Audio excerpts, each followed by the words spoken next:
Here we go. We're going to set up your shore power once you reach your RV campground. First thing you want to do is check your pedestal and make sure that your breaker is off. Very easy to do. Just open up your breaker box. You'll see your 30 amp because you're at 30 amp, and right now it is set for off, and that's a good thing. And then we're going to go ahead and get your power all hooked up. We're going to talk about your power system now, right? This is going to be your shoreline power. Again, this has its little thumb lock here. And there's a bunch of thumb locks all over this vehicle, but this is going to be your power area, which you'll have your 30 amp cable line. Now this is hardwired to the vehicle. And you notice this is plugged in here, right? So why is that plugged in here?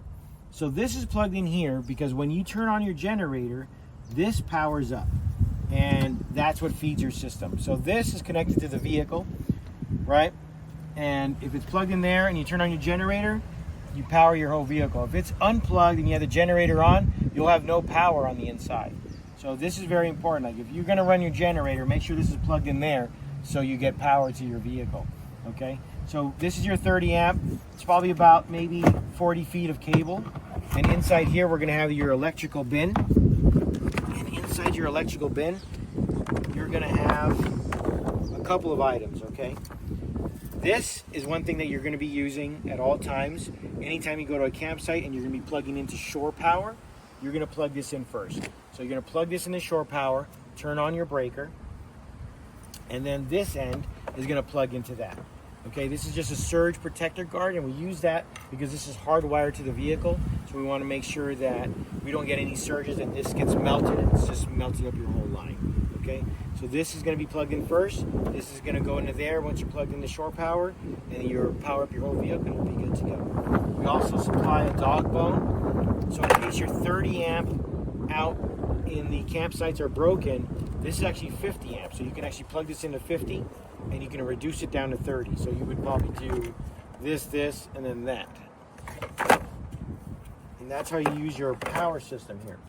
And then this, like I said, this one is going to be about 40 feet, and you'll plug this into the shore power. You'll see a video on that.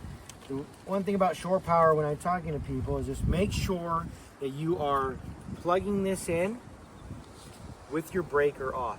Once you plug it in, then you turn on your breaker, okay? So now we're gonna go ahead and plug in our other end right into our panel.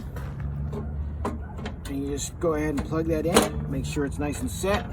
There's nothing blocking it, make sure it's nice and flat. And then you can go ahead, turn on your breaker. Now you should have power to your coach. And that's it for the power system. And I'm going to go ahead, and every time I unplug this unit from, either it's plugged into your surge protector or not, I'm just going to always put it in there, so if I ever have to use a generator, that's a good spot to just kind of keep it. Okay. And that's it for your power system.